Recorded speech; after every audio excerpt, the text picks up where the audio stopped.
So hello students, good afternoon. Let's start our today's lecture of the physics. तो last time हमने prism से related important formula देखा था, refraction through prism का concept देखा था एंड उसके कुछ प्रॉब्लम भी देखे थे। आज के लेक्चर में भी क्या करेंगे, पहले कुछ प्रिज्म के रिलेटेड कुछ इंपॉर्टेंट प्रॉब्लम देखेंगे from the book DC Pandey. Okay, so next problem is the 9.69 from the DC Pandey. Okay, so I'm going to write this question here. Okay, try to understand this question. Question में क्या दिया है देखिए, a prism is made up of glass of unknown refractive index. There is a prism of glass. Okay, there is a prism of glass. Mu is unknown. Refractive index is unknown. That is given in the question. Prism of glass of unknown refractive index. Okay, a parallel beam of light is incident on one face of the prism. Okay, a parallel beam of light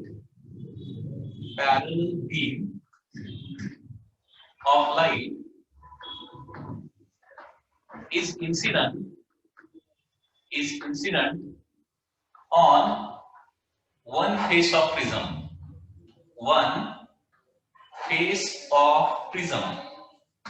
Okay, in the question it is given that a parallel beam of light is incident on one face of the prism. The angle of minimum deviation is to be 40 degree. इस question में और क्या दिया है, angle of minimum deviation दिया है। Angle of minimum deviation को कैसे डिनोट करते हैं, डेल्टा एम से। वो कितना दिया है, 40 डिग्री दिया गया है। Okay, angle of minimum deviation is 40 degree and the refracting angle of prism is 60 degree. Refracting angle of prism मतलब उसको कैसे डिनोट करना है बताइए। Refracting angle of prism A, correct. A is also given and this value of A is 60 degree. Refracting angle of prism is 60 degree. If the refractive index of prism, what is the refractive index of prism? तो ये mu निकालना है, mu निकालना है। Okay, so that is the first question. This is the first question. पहला question क्या है, समझ में आ रहा है क्या? देखिए, there is a prism which is made up of glass. उसका रिफ्रैक्टिव इंडेक्स हमें नोन नहीं है, रिफ्रैक्टिव इंडेक्स इज अननोन। और उसमें क्या दिया गया है, parallel beam of light is incident on one face of the prism and here angle of minimum deviation is 40 degree, angle of prism is 60 degree. तो find mu find करना है। Okay, that is the first question. इसमें और एक question है, क्या question है देखिए, the refracting angle of prism is 60 degree. If the prism is placed in water, if now this prism is placed in water, if prism is placed in water, mu is 1.33. It is given in the question. That is refractive index of water is given. Okay, 1.33. Predict the new angle of minimum deviation. Predict, that is calculate new angle of minimum deviation. So this is the second question. मुझे बताइए, आप ही बताइए, first question कैसे solve करना है। Delta M पता है, ए पता है, म्यू ऑफ द प्रिज्म निकालना है। क्या करना पड़ेगा, एब्सोल्युटली करेक्ट। क्या करना है, यहाँ पे प्रिज्म्स फार्मूला यूज करना पड़ेगा, करेक्ट ना। प्रिज्म्स फार्मूला सभी को पता है, prisms formula. Okay, so prisms formula क्या है, mu is equal to sine of A plus delta M divided by 2 divided by sine of a by 2। मतलब एंगल ऑफ मिनिमम डेविएशन अगर आता है ना, दिया जाता है ना, तो ये फॉर्मूला आपको यूज करना है, prisms formula. mu is equal to sin in bracket a plus delta m by 2 divided by sin of a by 2। यहां पे जस्ट वैल्यूज प्लेस करेंगे। mu is equal to sin a plus delta m by 2। a कितना है 60, delta m कितना है 40। 60 plus 40 कितना हो जाएगा 100। 100 divided by 2 50। सो ऊपर आ जाएगा sin 50, करेक्ट है ना, डायरेक्टली मैंने लिखा है। एंड नीचे कितना आ जाएगा sin a by 2। sin a कितना है 30 है, 30 का हाफ, sin a कितना है 60 है, 60 का हाफ कितना हो जाएगा 30 हो जाएगा। So mu is equal to sin 50 divided by sin 30, इसका वैल्यू हमें निकालना है, that is the refractive index. Okay, so this values can be calculated. sin 30 का तो वैल्यू हमें पता है, लेकिन sin 50 का एग्जैक्ट वैल्यू पता नहीं है, तो उसके लिए हमें लॉग टेबल यूज करना पड़ेगा। तो sin 50 का वैल्यू कितना आता है, देखिए डायरेक्टली मैं कैलकुलेशन करके रखता हूं यहाँ पे। sin 50 डिवाइडेड बाय sin 30, ये वैल्यू आता है 1.532, ये वैल्यू आता है 1.532। Okay, so this is the value of refractive index. Okay, लेकिन ये रिफ्रैक्टिव इंडेक्स किसका रहेगा, प्रिज्म का। Prism is made up of glass, so this is the value of refractive index of the glass. ठीक है ना। अभी नेक्स्ट देखिए, if prism is placed in a water, calculate new minimum angle of deviation. मतलब question में क्या दिया है, this is the prism. Okay, पहले सराउंडिंग में, पहले कौन था, सराउंडिंग में एयर था, अभी सराउंडिंग में क्या है, वाटर है। सराउंडिंग में अभी क्या है, वाटर है। तो अभी ये कैसे सॉल्व करना पड़ेगा। सराउंडिंग का रिफ्रैक्टिव इंडेक्स पहले 1 था क्योंकि एयर था ना, मतलब 1 था, अभी कितना है 1.33 है, एंड प्रिज्म का रिफ्रैक्टिव इंडेक्स कितना है 1.532 है। तो हमें ए दिया गया है, ए तो चेंज नहीं होगा, प्रिज्म एयर में रखो, ये मतलब रिफ्रैक्टिंग एंगल ऑफ प्रिज्म, ये एंगल। प्रिज्म आपको, आपने प्रिज्म एयर में रखा या फिर वाटर में रखा, तो ये तो उतना ही रहने वाला है, a will remain as it is. Okay, तो वाटर में रखने के बाद हमें डेल्टा एम निकालना है, तो ये यही फार्मूला यूज करना पड़ेगा, लेकिन यहाँ पे एक चेंज करना पड़ेगा। कौन सा चेंज, ये म्यू हमें थोड़ा चेंज करना पड़ेगा। म्यू क्या लेना पड़ेगा, आप बता सकते हैं क्या, म्यू का वैल्यू कितना लेना पड़ेगा। अगर सराउंडिंग में एयर है तो क्या करते हैं हम, refractive index of prism directly यहाँ पे लेते हैं ना। सराउंडिंग में एयर है तो रिफ्रैक्टिव इंडेक्स ऑफ प्रिज्म लेते हैं। अगर सराउंडिंग में और कोई दूसरा मीडियम है, लिक्विड वगैरह मीडियम है, तो क्या करेंगे, refractive index of prism divided by surrounding medium, ऐसा करेंगे ये फॉर्मूला। ओके, इसमें थोड़ा सा चेंज करेंगे। ओके, सो म्यू की जगह अभी प्रिज्म्स फॉर्मूला क्या यूज करेंगे, देखिए prisms formula will be like this. अगर सराउंडिंग में डिफरेंट है तो म्यू जी बाय म्यू डब्ल्यू करेंगे, is equal to right hand side as it is, sine a plus delta m divided by 2 upon sin a by 2। Okay, इतना ही only change हो जाएगा, क्योंकि बट यहाँ पे एलएचएस चेंज हो रहा है तो डेल्टा एम क्या हो जाएगा, चेंज हो जाएगा। सराउंडिंग में एयर है तो क्या हो जाएगा formula, mu g by mu ये हो जाएगा, रिफ्रैक्टिव इंडेक्स ऑफ एयर 1 रहता है, so therefore once again we are getting the same formula. Any doubt in this case, समझ में आ रहा है ना। So prisms formula once again देखिए, ये मैं रिपीट कर रहा हूं। प्रिज्म्स फार्मूला क्या है, mu is equal to sin a plus delta m by 2 divided by sin of a by 2। ये फार्मूला कब यूज करना है, सराउंडिंग में अगर एयर है तो तभी ये फार्मूला यूज करना है। प्रिज्म के सराउंडिंग क्या है, एयर है तो। ओके, एंड प्रिज्म के सराउंडिंग में अगर वाटर है, वाटर या फिर दूसरा कोई मीडियम है, तो क्या करना है, refractive index of prism divided by refractive index of surrounding medium, ये एलएचएस आपको चेंज करना पड़ेगा। ओके, इतना ही आपको करेक्शन करना है। सो म्यू जी का वैल्यू कितना है 1.532 डिवाइडेड बाय 1.3, ओके 1.33 है, 1.33। साइन ऑफ ए तो उतना ही रहेगा, कितना है, ए है 60 degree, 60 plus delta M divided by 2 divided by sin of 60 by 2, that is 30। Okay, next इसका भी कैलकुलेशन करना पड़ेगा। sin 30 मतलब 1/2, 1/2 इधर आके मल्टीप्लाई हो जाएगा, सो 1.532 डिवाइडेड बाय 1.33 इंटू 2, करेक्ट है ना, ये 1/2 इधर आ जाएगा, इंटू 1/2 हो जाएगा, मतलब डिनोमिनेटर को 2 मल्टीप्लाई हो जाएगा। Okay, is equal to sin of 60 plus delta m divided by 2, sin of 60 plus delta m by 2। तो ये सॉल्व करना पड़ेगा बाय यूजिंग लॉग टेबल। तो ये कितना वैल्यू आ जाएगा, देखिए 1.532 डिवाइडेड बाय 1.33 डिवाइडेड बाय 2, इसका वैल्यू आता है 0.5759। LHS का वैल्यू 0.5759 आता है, is equal to sine of 60 plus delta m divided by 2। ठीक है, ओके, इस तरह से आ जाएगा।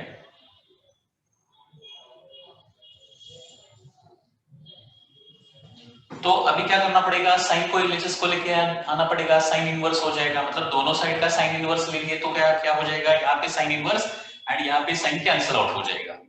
तो sine inverse of 0.5759 will be equal to आ जाएगा 60 plus delta m divided by 2। Okay, तो साइन इनवर्स निकालता हूं, साइन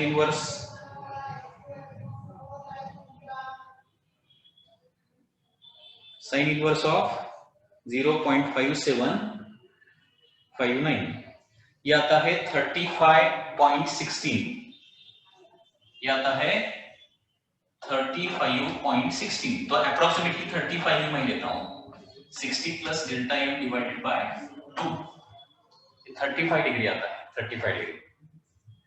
तो अभी 2 इधर जाके मल्टीप्लाई हो जाएगा, 30 into 270, so 70 is equal to 60 plus delta m हो जाएगा। सो डेल्टा m कितना आ जाएगा, delta m will be 70 minus 60, that is equal to 10 degree. So answer आ जाएगा 10 degree. Okay, so angle of minimum deviation इधर कितना आ जाएगा, delta m is equal to 10 degree, that will be your answer. Okay, समझ में आ रहा है ना। तो इस क्वेश्चन में हमें और एक चीज पता चली, क्या चीज पता चली, प्रिज्म्स फार्मूला कैसे यूज करना है।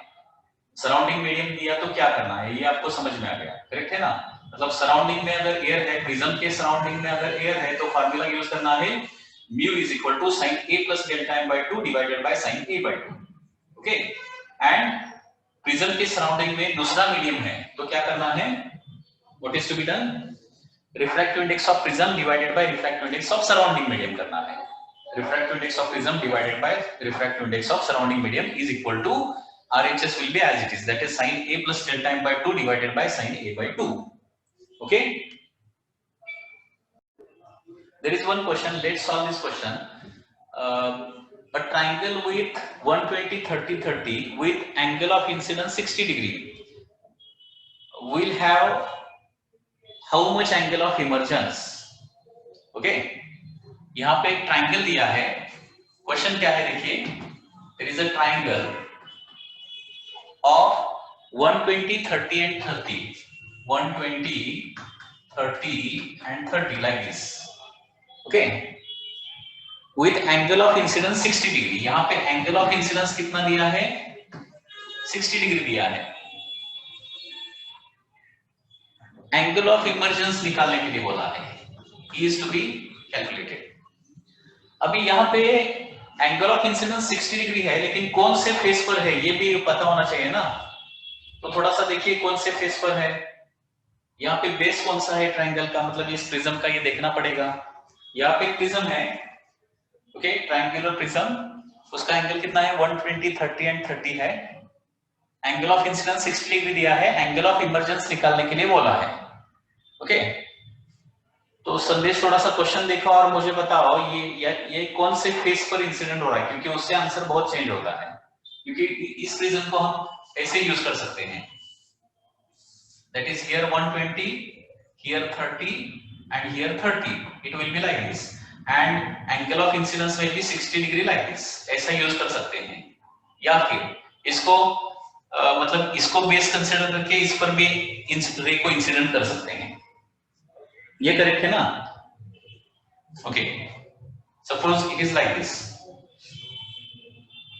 एंगल ऑफ इंसिडेंस कितना है 60 डिग्री है। Okay, angle of incidence is 60 degree. तो यहाँ पे एंगल ऑफ इमर्जेंस हमें निकालना है। एंगल ऑफ इमर्जेंस कैसे निकालेंगे, तो रे इस तरह से अंदर ट्रेवल करेगा। ओके, यहाँ पे रिफ्रैक्टिव इंडेक्स दिया गया है क्या? Refractive index, how much is the refractive index? Refractive index कितना है इसका? रिफ्रैक्टिव इंडेक्स, रिफ्रैक्टिव इंडेक्स नहीं दिया गया है। ट्रायंगल ऑफ 120, 30 एंड 30, तो यहाँ पे दिस एंगल, अभी देखिए ये प्रिज्म है, तो ये एंगल क्या रहेगा? लेस देन 60 रहेगा, क्योंकि ray is travelling from rare to the denser medium, तो ray bends towards the normal, तो यहाँ पे एंगल क्या रहेगा? It will be less than 60। Okay, this angle will be less than 60 degree रहेगा। Angle of refraction that is R1 will be less than 60। अगर R1 less than 60 है तो R2 कितना आ जाएगा? R2, क्योंकि A इज इक्वल टू क्या रहता है? R1 प्लस R2 रहता है। ओके, तो R2 इज इक्वल टू क्या रहेगा? A माइनस R1 रहेगा। तो R2 will be equal to A कितना है? 120 माइनस, सपोज मैंने 60 लिया तो ये आता है 60 डिग्री। तो अगर R1 क्या है? लेस देन 60 है, तो R2 क्या हो जाएगा? मोर देन 60 आ जाएगा। More than 60, more than 60। R1 अगर लेस देन 60 है तो ये R2 क्या आ जाएगा? This angle will be more than 60 रहेगा, मोर देन 60। प्रिज्म का √3, हाँ ओके, प्रिज्म का √3 दिया गया है ना। हाँ, तो अभी इजीली सॉल्व कर सकते हैं इसको। देखिए वंस अगेन इस डायग्राम को निकाल सकते हैं। म्यू इज गिवन एज √3, तो एंगल ऑफ इमर्जेंस कैसा निकालेंगे? देखिए एंगल ऑफ इमर्जेंस, सराउंडिंग में एयर है, तो अभी देखिए this is prism, so once again this angle is 120 degree, this angle is 30 degree, this angle is 30 degree, this is the normal, angle of incidence is given in the question 60 degree। तो पहले क्या करेंगे? R1 निकालेंगे, ये R1 कितना आता है वो निकालेंगे। ये R1 निकालने के लिए क्या करना पड़ेगा? स्नेल्स लॉ यूज करना पड़ेगा। स्नेल्स लॉ कैसे यूज करेंगे? μ1 sin θ1 is equal to μ2 sin θ2, that is the Snell's law। μ1 मतलब सराउंडिंग में क्या है? एयर है, इसका रिफ्रैक्टिव इंडेक्स कितना हुआ? 1 है। साइन ऑफ यहाँ पे एंगल कितना है? 60 है। μ2 ये कितना है? √3 है, अंदर वाला रिफ्रैक्टिव इंडेक्स, एंड अंदर वाला एंगल कितना है? sin R1 है। तो sin 60 मतलब √3/2, √3 sin R1 आ जाएगा, एंड √3 गेट कैंसिल, तो R1 कितना आ जाएगा बताइए? How much will be the R1? Tell me, क्योंकि sin R1 will be equal to 1/2, sin 30 1/2 रहता है, तो R1 रहेगा 30 डिग्री। R1 30 हो गया, ठीक है ना? R1 30 हो गया, तो R2 कितना आने वाला है? अभी बताइए R2। अभी आपको पता है A is equal to R1 plus R2 रहता है, करेक्ट है ना? दिस एंगल A रहता है, this angle is always equal to R1 plus R2 रहता है, दिस इज R2, ठीक है ना? R2, तो यहाँ पे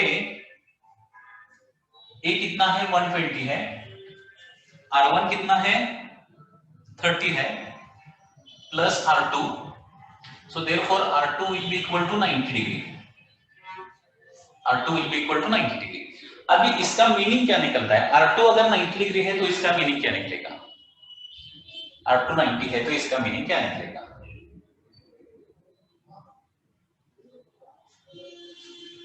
ये डायग्राम जो है ना इस तरह से हो जाएगा, इसका डायग्राम और इधर निकालता हूं।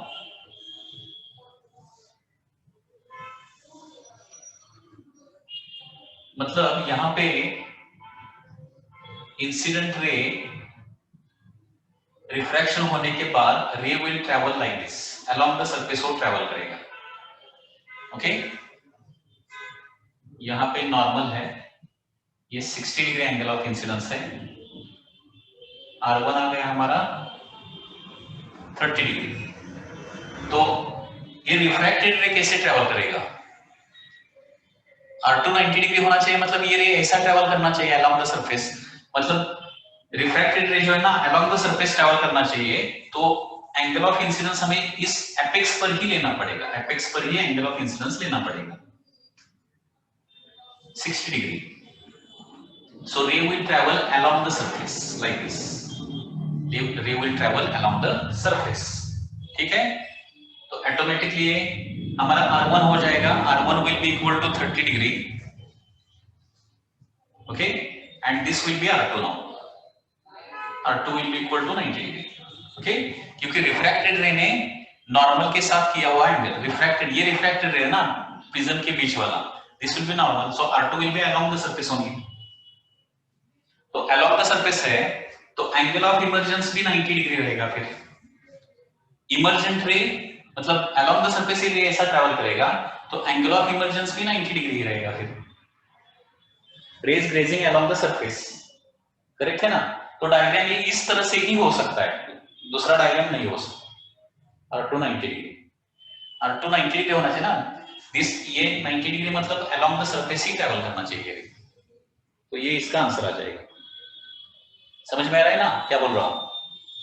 क्वेश्चन बहुत इजी है। देखिए यहाँ पे क्या दिया है, 120 30 30 का प्रिज्म दिया है। ओके, एंगल ऑफ इंसिडेंस कितना दिया है, 60 दिया है, एंड एंगल ऑफ इमर्जेंस निकालने के लिए बोला है। अभी देखिए एंगल ऑफ इमर्जेंस, ये प्रोसीजर ध्यान में रखिए, एंगल ऑफ इमर्जेंस कैसे निकालना है, एंगल ऑफ इमर्जेंस कैसे निकालना है, इसका प्रोसीजर कैसा है। देखिए स्टेप्स क्या है, आपको अगर I पता है तो R1 निकाल सकते हैं, I एंड म्यू पता है, म्यू देना चाहिए यहाँ पे, नहीं तो नहीं निकाल सकते। I एंड म्यू पता है तो R1 निकाल सकते हैं ना, बताइए मुझे, ठीक है ना? म्यू एंड I1 पता है तो R1 निकाल सकते हैं by using formula mu one sin theta 1 = mu two sin theta 2। ठीक है, अभी R1 मिल गया तो R2 निकाल सकते हैं, करेक्ट है ना? R1 पता है तो R2 कैसे निकालेंगे बताइए? R1 पता है तो R2 कैसे निकालेंगे? A minus R1 मतलब R2, that is the trick always, ठीक है ना? तो R2 निकालने के बाद यहाँ पे फिर एक बार क्या करेंगे, स्नेल्स लॉ यूज करेंगे। यहाँ पे म्यू1 sin theta 1 = mu two sin theta 2, तो एंगल ऑफ इमर्जेंस आ जाएगा, ठीक है ना? इसलिए मैंने क्या किया, पहले R1 निकाला, 60 है, √3 है, तो पहले R1 निकाला, R1 निकालने के बाद R1 30 आता है, R1 निकालने के बाद R2 निकाला तो R2 90 डिग्री आता है। R2 90 डिग्री मतलब क्या होना चाहिए, ये जो रिफ्रैक्टेड रे जो है ना, ये रे अलोंग दिस सरफेस ही होना चाहिए, करेक्ट है ना? क्योंकि दिस इज नॉर्मल, ये R2 90 डिग्री होने के लिए ये रे ऐसा होना चाहिए, इधर से ऐसा नीचे आना चाहिए, तभी ये पॉसिबल है। मतलब R2 हमारा 90 डिग्री आ रहा है, मतलब रे will travel along the other refracting surface, तो फाइनली रे इसी सरफेस से बाहर निकलेगा। तो एंगल ऑफ इमर्जेंस भी क्या हो जाएगा, ये इमर्जेंट रे रहेगा ना, तो एंगल ऑफ इमर्जेंस भी 90 डिग्री ही रहेगा, R2 भी 90 एंड E भी 90 हो जाएगा।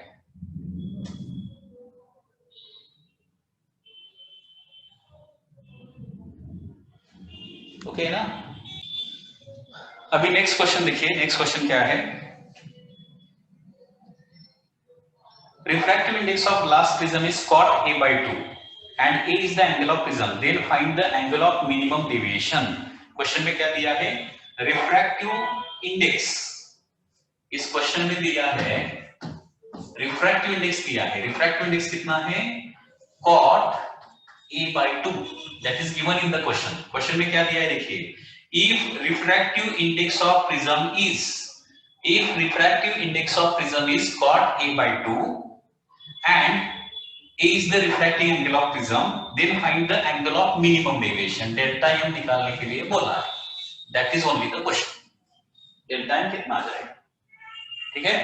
यहाँ पे एक प्रिज्म है जिसका रिफ्रैक्टिव इंडेक्स है cot A/2, उसमें A क्या है, रिफ्रैक्टिंग एंगल ऑफ प्रिज्म है, तो यहाँ पे एंगल ऑफ मिनिमम डेविएशन कितना रहेगा? क्या करेंगे, म्यू दिया है, डेल्टा m निकालना है, तो एक ही फार्मूला आपको पता है, वही फार्मूला यूज करेंगे, उसमें जो भी कुछ लगेगा, मैनिपुलेशन जो भी कुछ लगेगा वो करेंगे, ठीक है ना? तो प्रिज्म फॉर्मूला क्या है बताइए, mu is equal to sine A plus delta m divided by 2 divided by sine of a/2, ठीक है। तो म्यू का वैल्यू क्या है, दिया गया है cot a/2, cot a/2, ठीक है। cot a/2 is equal to sin a plus delta m/2 divided by sin of a/2। अभी देखिए यहां पे अभी क्या कर सकते हैं हम, क्योंकि कुछ तो कैंसिल आउट करना पड़ेगा ना। tan मतलब sin बाय cos रहता है tan, एंड cot मतलब क्या रहता है, cos बाय sin, करेक्ट है ना। cot मतलब रहेगा cos डिवाइडेड बाय sin, तो cos a/2 divided by sin a/2 हो जाएगा, एंड यहाँ पे sin a/2 sin a/2 cancel हो सकता है, ये आपको थिंक ही करना पड़ेगा। तो cot a/2 मतलब cos a/2 divided by sin a/2, okay. ये डायरेक्टली 2 कैंसिल आउट नहीं होता है, ध्यान में रखिए, cos के अंदर टर्म है वो, sin a plus delta m divided by 2 divided by sin a/2। तो यहाँ पे sin a/2 गेट कैंसल, तो यहाँ पे cos a/2 बचेगा, cos a/2 is equal to sin in bracket a plus delta m divided by 2। तो once again यहाँ पे 2 डज नॉट गेट कैंसल, ये हमेशा ध्यान में रखिए, cos के अंदर जो नंबर है ना वो डायरेक्टली बाहर नहीं आता डिवीजन के लिए। अभी क्या करेंगे, मुझे cos और sin कैंसिल आउट करना है, cos का sin में और sin का cos में कन्वर्जन कर सकते हैं ना, एक्सपांशन कर सकते हैं, लेकिन एक्सपांशन की बजाय क्या करेंगे, क्या कर सकते हैं यहाँ पे, थिंक कीजिए थोड़ा सा। ये cos इधर sin है, इधर cos है, एक तो cos का sin में कन्वर्जन करना पड़ेगा या फिर इस sin का cos में कन्वर्जन करना पड़ेगा, ओके। वो निकालना है मुझे, ट्रिग्नोमेट्रिक रेशियो निकालना है, cos से डिवाइड मत करो। हाँ 90 माइनस थीटा का फॉर्मूला पता है ना, 90 माइनस थीटा का फॉर्मूला। सो क्या हो जाएगा यहाँ पे, cos का वैल्यू कितना आ जाएगा,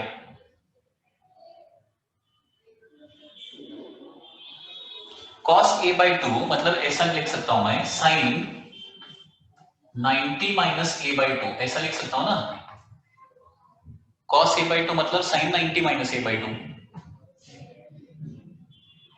करेक्ट है ना, क्योंकि cos theta is equal to sin 90 minus theta cos theta, okay. So therefore क्या हो जाएगा, sin a plus delta m/2 इस तरह से हो जाएगा, तो दोनों साइड का sin साइन भी चला जाएगा, मतलब साइन मतलब डायरेक्ट ऐसे नहीं गया है, दोनों साइड का साइन इनवर्स लिया है, ऐसा डायरेक्ट कट नहीं होता, मैंने ओनली दिखाया है, ये तो आप सोचेंगे sine is cancel by sine, ऐसा नहीं, दोनों साइड का भी साइन इनवर्स लेने के बाद sine inverse of sine and sine inverse of sine get cancel, ठीक है। तो यहाँ पे बचेगा 90 minus a/2 is equal to a plus delta m divided by 2, तो 2 को एलएचएस के लेके आता हूं, okay. So 180 minus a is equal to a plus delta m, okay. So a फिर से LHS को आ गया, delta m is equal to 180 minus 2a, so that will be your answer, 180 minus 2a, okay। Any doubt in this problem, any doubt?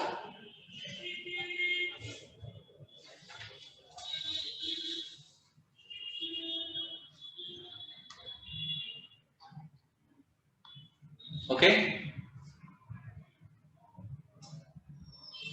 next problem, at what angle should a ray of light be incident on the face of prism of angle 60 degree, question देखिए क्या दिया है, at what angle a ray should be incident,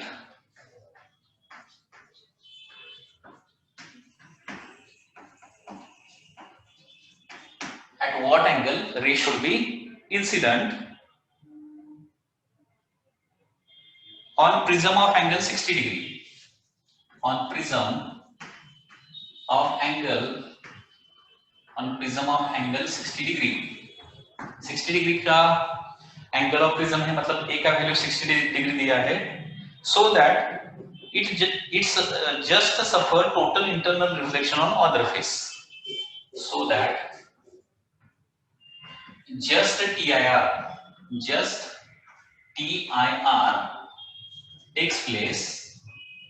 takes place on other face. Just TIR takes place on other face. Okay, refractive index दिया है 1.524.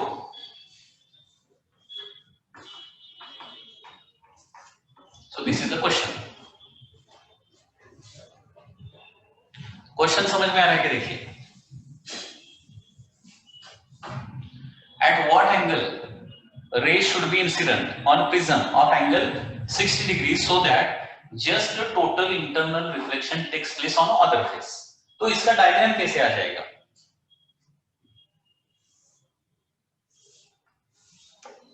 Diagram कैसा आ जाएगा देखिए, यहां पे रे is incident on one face at certain angle of incidence, ये angle हमें निकालना है। ओके, ठीक है, ये इंसिडेंट रे क्या हो जाएगा, रिफ्रैक्ट हो जाएगा, अंदर जाएगा, एंड अंदर जाने के बाद क्या होना चाहिए, इमर्जेंट रे कैसा होना चाहिए बताइए, इमर्जेंट रे कैसा होना चाहिए अकॉर्डिंग टू इंफॉर्मेशन? करेक्ट, उसको क्या बोलते हैं, अलोंग सरफेस होना चाहिए, उसके क्या बोलते हैं, ग्रेजेस अलोंग द सरफेस, इतना जाना चाहिए। जस्ट टीआईआर मतलब क्या, denser medium to rare medium जाते वक्त if refracted ray is travelling along the surface, उसको बोलते हैं जस्ट टोटल इंटरनल रिफ्लेक्शन, तो ये नॉर्मल है। तो यहाँ का एंगल कितना है, 60 डिग्री है, angle of refracting angle of prism 60 degree दिया है, यहाँ पे कितना एंगल होगा बताइए, यहाँ पे कितना एंगल होगा, आई निकालना है। तो ये पहले मैं यहाँ का एंगल निकालूंगा, उसके बाद यहाँ का एंगल निकालूंगा, यहाँ का एंगल मिला तो स्नेल्स लॉ यहाँ पे यूज करूंगा। प्रॉब्लम बहुत इजी है देखिए, करेक्ट है ना, क्योंकि ray is travelling along the surface, just TIR हो रहा है, जस्ट टीआईआर होने के लिए यहाँ पे क्रिटिकल एंगल ही होना जरूरी है, तो ये क्रिटिकल एंगल निकाल सकते हैं क्योंकि म्यू दिया गया है। ओके, तो ये क्रिटिकल एंगल निकालने के बाद ये एंगल मतलब R2 एंगल हो जाएगा ना, R2 ए पता है, R2 पता है तो R1 निकाल सकते हैं, R1 पता है, म्यू पता है तो I निकाल सकते हैं। बैकवर्ड डायरेक्शन में आना पड़ेगा आपको, बैकवर्ड डायरेक्शन। तो यहाँ पे क्रिटिकल एंगल रहेगा, ओके, तो यहाँ पे कितना रहेगा, 60 माइनस सी रहेगा। तो पहले क्रिटिकल एंगल निकालते हैं, तो क्रिटिकल एंगल कैसे निकालेंगे, sin c is equal to 1 by mu, so sin c is equal to 1 by 1.524, so c का वैल्यू डायरेक्टली निकालता हूं, देखिए c का वैल्यू आता है 41 डिग्री, 41 डिग्री, c का वैल्यू कितना आ जाएगा, 41 डिग्री, ठीक है। क्रिटिकल एंगल ग्लास के लिए अप्रोक्सीमेट अगर कैलकुलेशन करना है आपको, अप्रोक्सीमेट, तो यहाँ पे ग्लास का रिफ्रैक्टिव इंडेक्स कितना है, 1.5 के नजदीक है, 1.5 के लिए क्रिटिकल एंगल कितना आता है, 42 डिग्री आता है, तो 42 लेके भी आप कैलकुलेशन कर सकते हैं, 42। तो यहाँ पे अगर 41 एंगल है तो यहाँ पे एंगल कितना आ जाएगा बताइए, यहाँ पे इस पॉइंट पर, मतलब R1 is equal to A minus R2 रहता है ना, that is A minus R2 क्या है, C है, ये R2 है, ये R1 है, तो R1 आ जाएगा 60 माइनस 41 आ जाएगा 90 डिग्री। ओके, अभी ये R1 पता है, I निकालना है, यहाँ का रिफ्रैक्टिव इंडेक्स 1 है, बाहर का रिफ्रैक्टिव इंडेक्स, अंदर का रिफ्रैक्टिव इंडेक्स 1.524 है, तो स्नेल्स लॉ यूज करूंगा अभी स्नेल्स लॉ यूज करो, okay, mu1 sin theta 1 is equal to mu2 sin theta 2, mu1 sin theta 1 is equal to mu2 sin theta 2। mu1 का वैल्यू बताइए, mu1 कितना जाएगा, mu1 बताइए, बाहर वाला 1, वन मीडियन में एंगल कितना है, आई है, साइन आई, ओके ठीक है। म्यू2 कितना है 1.524, प्रिज्म के अंदर वाला एंगल, ओके प्रिज्म के अंदर वाला रिफ्रैक्टिव इंडेक्स, एंड प्रिज्म के अंदर वाला एंगल कितना है साइन ऑफ 90, तो ये सॉल्व करना पड़ेगा अभी। So sine I will be equal to 1.524 into sin 90, okay 1.524 into sin 19, तो ये वैल्यू आता है 0.496, मतलब 0.5 आता है, 0.5 वैल्यू आता है 0.5, ओके तो sin i is equal to 0.5, sin i is equal to 1/2 कब रहता है, i कितना रहेगा, sin 30 इज इक्वल टू 1/2, तो एंगल ऑफ इंसिडेंस रहेगा 30 degree, 30 degree will be the angle of incidence, okay any doubt in this case, कुछ doubt है क्या बोलिए इसमें,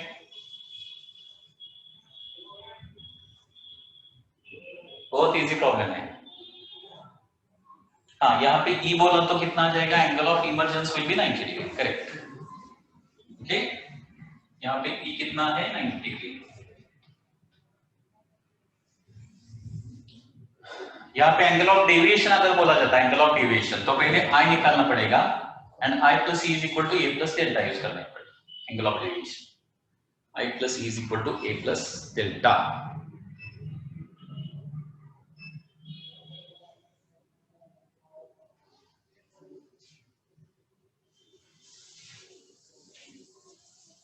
ठीक है। So this is all for today's lecture of physics. If you have any doubt, you can ask the doubts. Okay. Next time हम next concept study करने वाले हैं, that is dispersion. Dispersion का study करने वाले हैं हम, dispersion. Dispersion में बहुत सारे important term हैं. Okay. Angular dispersion, dispersive power, deviation without dispersion, dispersion without deviation. Okay. thin prism का भी concept है. Rainbow last में आ जाएगा, last.